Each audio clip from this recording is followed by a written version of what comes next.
الله أكبر الله أكبر الله أكبر الله أكبر. الحمد لله وكفى والصلاة والسلام على سيد الرسل وخاتم الأنبياء أما بعد فأعوذ بالله من الشيطان الرجيم بسم الله الرحمن الرحيم والسارق والسارقة فاقطعوا أيديهما جزاء بما كسبا نكالا من الله والله عزيز حكيم صدق اللہ مولانا العظیم. معزز سامعین و ناظرین، سورہ مائدہ کی آیت نمبر 38 میں اس بات کا ذکر ہے کہ کوئی شخص کسی دوسرے کا مال کسی محفوظ جگہ سے بغیر اس کی اجازت کے چھپ کر کے لے لے اور اس کی چوری کر لے تو اس کی کیا سزا ہوگی. قرآن کریم میں عموماً خطاب مردوں کو ہوتا ہے اور عورتیں ضمناً اور طبعاً شامل ہوتی ہیں، لیکن یہاں چونکہ حد کا معاملہ تھا تو عورتوں کا بھی ذکر صراحتاً فرما دیا کہ والسارق والسارقۃ، کیونکہ حدود شبہات سے ساقط ہو جاتی ہیں، تو اس لیے فرمایا کہ چور جو ہے خواہ مرد ہو یا عورت، اگر مال مسروقہ کا نصاب پورا ہو تو اس کا جو ہے وہ ہاتھ کاٹا جائے گا،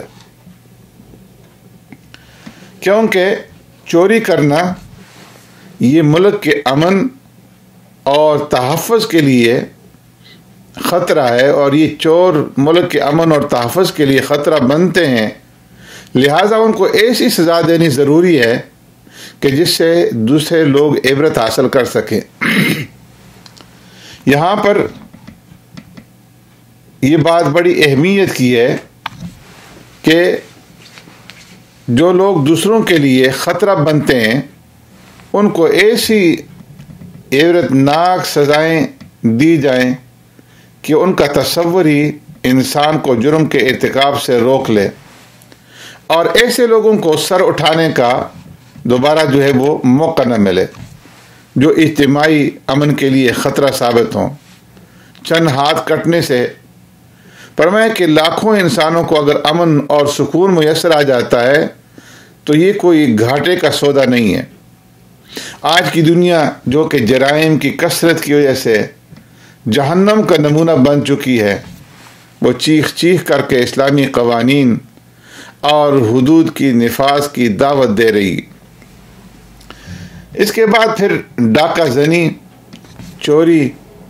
اور فساد کے احکام بیان کرنے کے بعد فسادیوں کے دو بڑے گروہوں کا تذکرہ ہے، یعنی منافقین اور یہود. پہلے گروہ کا ذکر اختصار کے ساتھ ہے اور دوسرے گروہ کا تفصیل کے ساتھ ذکر فرمایا گیا ہے، اور فرمایا کہ اے رسول صلی اللہ علیہ وسلم، یا ایھا الرسول لا يحزنك الذين يسارعون في الكفر من الذين قالوا آمنا بافواههم. اے رسول، آپ کو وہ لوگ غم میں نہ ڈالیں جو کفر میں جلدی کرتے ہیں اور جو اپنے منہ سے کہتے ہیں کہ ہم مسلمان ہیں اور ان کے دل مسلمان نہیں ہیں. اور وہ جو یہودی ہیں یہ جھوٹ بولنے کے لیے جاسوسی کرتے ہیں اور ایک دوسری جماعت کے جاسوس ہیں جو آپ کے پاس نہیں آئی. یہود کے ساتھ ساتھ نصارہ کی گمراہی کا بھی بیان فرمایا اور بتلایا گیا کہ ان کو تورات اور انجیل دی گئی تھی، لیکن انہوں نے ان کتابوں کے مطابق اپنے فیصلے نہیں کیے. پھر اس کے بعد چند فوجداری قوانین کا بیان کیا گیا ہے کہ جان کے بدلے جان، وَكَتَبْنَا عَلَيْهِمْ فِيهَا أَنَّ النَّفْسَ بِالنَّفْسِ وَالْعَيْنَ بِالْعَيْنِ وَالْأَنْفَ بِالْأَنْفِ، کہ جان کے بدلے جان قصاص کے اندر لی جائے گی، اور آنکھ کے بدلے آنکھ، کان کے بدلے کان، اور دانت کے بدلے دانت ہوگا۔ لیکن اگر کوئی متاثر فریق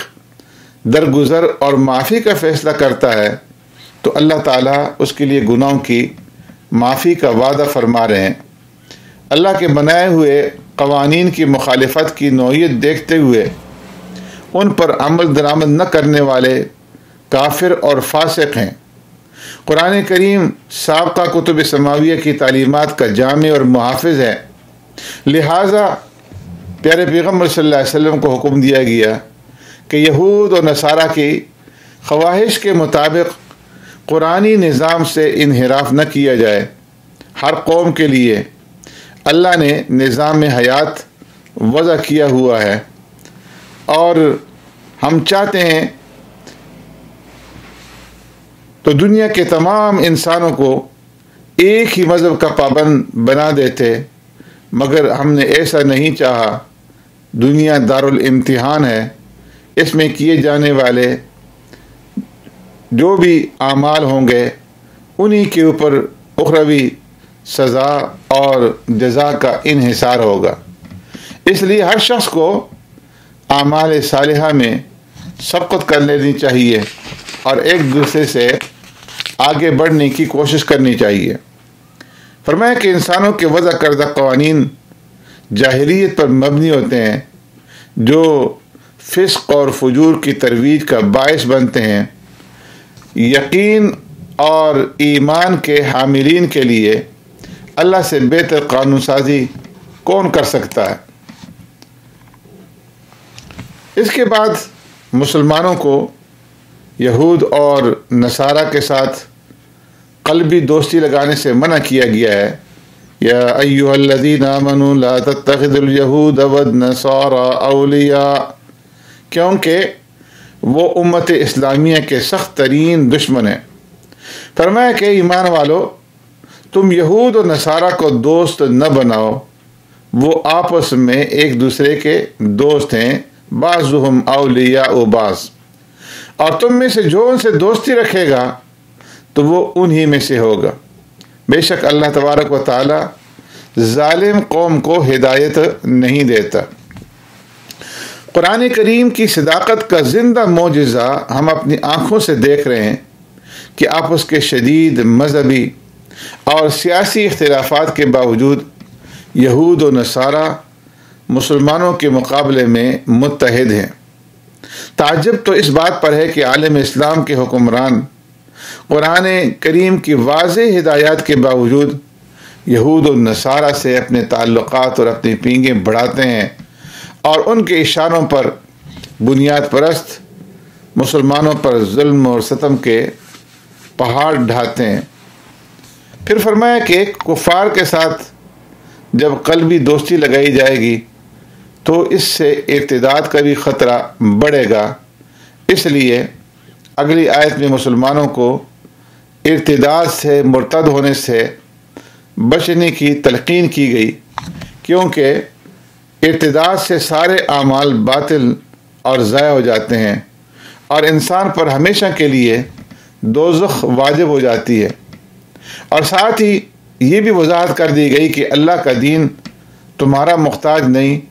اگر تم مرتد ہو جاؤ گے تو اللہ تعالیٰ تم سے بہتر لوگوں کو دین کی خدمت کے لیے کھڑا فرما دے گا۔ فرمایا کہ اے ایمان والو،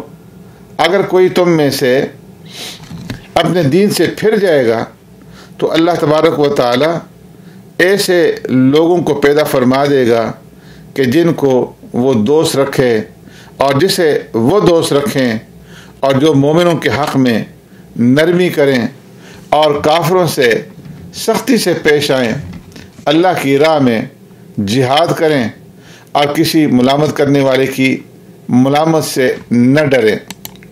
اہل کتاب کو مسلمانوں سے دشمنی کی وجہ صرف ان کا اللہ پر ایمان اور آسمانی نظام پر غیر متزلزل یقین ہے۔ فرمایا مسلمان قابل اعتراض نہیں بلکہ قابل اعتراض تو وہ بدترین لوگ ہیں جن پر اللہ کی لعنت اور غضب ہوا اور سزا کے طور پر انہیں بندروں اور خنزیروں کی شکل کے اندر مسخ کر دیا گیا۔ فرمایا کہ اولئک شر مکانہ، یہ لوگ حد درجہ حد درم ہیں اور ضدی ہیں، ضد کے اندر مبتلا ہو چکے ہیں۔ فرمایا اللہ پر اعتراض کرنے سے بھی یہ لوگ نہیں چوکتے اور یہ کہتے ہیں کہ الیاذ باللہ اللہ بخیل ہے اور اس کے ہاتھ بندھے ہوئے ہیں۔ ہاتھ تو فرمایا کہ ان کے بندھے ہوئے ہیں اور ان کی زبان درازی کی وجہ سے اللہ تبارک و تعالی نے ان کے اوپر لعنت فرمائی ہے۔ اللہ کے ہاتھ تو کھلے ہوئے ہیں، وہ جیسے چاہتا ہے اپنے بندوں کے اوپر خرچ کرتا ہے۔ فرمایا یہ لوگ بدزبانی اور سرکشی میں روز بروز بڑھتے چلے جا رہے ہیں اور یہ قوموں کو لڑانے کی سازشیں کرتے رہتے ہیں۔ اللہ تبارک و تعالیٰ ان جنگوں کی آگ کو ٹھنڈا کرتے رہتے ہیں۔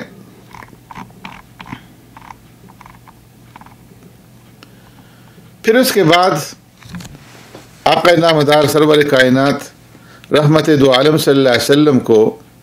مخاطب کر کے فرمایا گیا، یا ایھا الرسول بلغ ما انزل الیک من ربک۔ پیارے پیغمبر صلی اللہ علیہ وسلم کو تبلیغ کی تاکید فرمائی اور ساتھ ساتھ تسلی بھی دی جا رہی ہے کہ جو کچھ آپ پر نازل کیا جائے وہ سب بغیر کسی جھجک اور روک ٹوک کے آپ لوگوں تک پہنچا دیں۔ پھر کوئی برا مانے یا بھلا، مخالفت کرے یا قبول کرے، آپ کو کسی کی پرواہ نہیں ہونی چاہیے۔ اور تسلی بھی دی کہ تبلیغ دین میں کفار آپ کا کچھ نہیں بگاڑ سکیں گے۔ یہی وجہ ہے کہ پیارے پیغمبر صلی اللہ علیہ وسلم نے پوری زندگی اس فریضے کی ادائیگی میں اپنی پوری ہمت اور اپنی پوری قوت جو ہے آپ صلی اللہ علیہ وسلم نے صرف فرمائی۔ یہود و نصارہ کی دوستی سے منع کرنے کے ساتھ ساتھ پھر سچے ایمان سے دوستی لگانے کا حکم دیا گیا کہ جو سچے ایماندار ہیں تمہاری دوستی ان کے ساتھ ہونی چاہیے۔ کفار کی دوستی کی قباحت کو واضح کرنے کے لیے مسلمانوں کو سمجھایا گیا کہ یہ لوگ اسلامی شاعر کا مذاق اڑاتے ہیں، اس لیے ان کے ساتھ دوستی کسی طور پر بھی جائز نہیں ہے۔ پھر یہود و نصارہ کی گمراہیوں میں سے فرمایا کہ یہ بھی ہے کہ انہوں نے اسلام اور قرآن کو جھٹلایا اور نصارہ نے حضرت عیسیٰ علیہ السلام کو خدا ٹھہرایا، جیسا کہ چھٹے پارے کے 14ویں رکوع میں فرمایا، بے شک وہ لوگ کافر ہوئے جنہوں نے کہا کہ اللہ وہی مسیح ابن مریم ہے، اور ان میں سے بعض نے کہا کہ وہ ثالث ثلاثہ، تین میں سے تیسرا تھا۔ قرآن نے ان کے غلط نظریے کی تردید کرتے ہوئے فرمایا کہ مسیح ابن مریم اور ان کی والدہ دونوں کانا یاکلان الطعام، دونوں کھانا کھاتے تھے، اور ظاہر ہے کہ جو کھائے گا تو اسے قضائے حاجت کی ضرورت بھی پیش آئے گی، اسے بیت الخلاء اور باتھ روم بھی جانا پڑے گا۔ تو جو کھانے کا محتاج ہو اور جو فضلہ نکالنے کا محتاج ہو تو وہ خدا کیسے بن سکتا ہے؟ پھر اس کے بعد یہود اور نصارہ کو دین میں ناحق غلو کرنے اور خواہشات کی اتباع کرنے سے منع کیا گیا، کیونکہ یہ غلو اکثر گمراہی کا سبب بنتا ہے۔ پھر اس کے بعد اللہ تبارک و تعالیٰ نے چھٹے سپارے کے آخری رکوع کے اندر لعن الذین کفروا من بنی اسرائیل علی لسان داود و عیسی ابن مریم، یہاں سے یہود پر اللہ کی لعنت کا سبب بتلایا ہے۔ وہ یہ کہ وہ اللہ کی نافرمانی کرتے تھے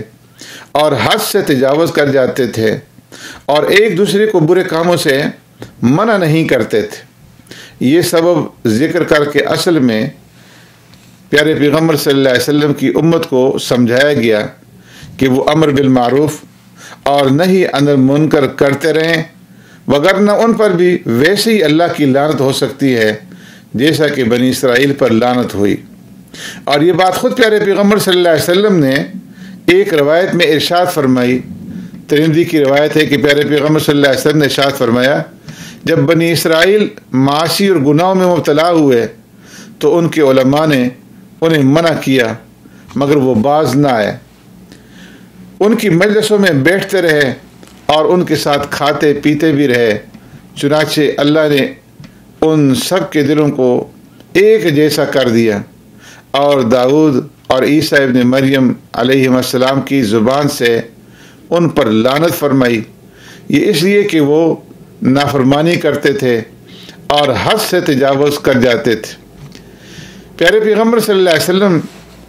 جب حدیث بیان فرما رہے تھے تو پہلے آپ نے ٹیک لگایا ہوا تھا، مگر یہ فرماتے ہوئے سیدھے ہو کر کے بیٹھ گئے اور آپ صلی اللہ علیہ وسلم نے فرمایا، اس ذات کی قسم جس کے قبضے میں میری جان ہے، نہ تمہارا ایمان کامل ہو سکتا ہے اور نہ ہی تم اللہ کے عذاب سے نجات پا سکتے ہو جب تک کہ تم لوگوں کو حق کی دعوت نہ دو اور حق قبول کرنے پر آمادہ نہ کرو اور انہیں ظلم اور معاصی سے منع نہ کرو۔ پھر آخری آیت میں، سپارے کی آخری آیت میں بتایا گیا کہ مسلمانوں کے سب سے سخت دشمن یہود اور مشرکین ہیں۔ لَتَجِدَنَّ أَشَدَّ النَّاسِ عَدَاوَةً لِلَّذِينَ آمَنُوا الْيَهُودَ وَالَّذِينَ أَشْرَكُوا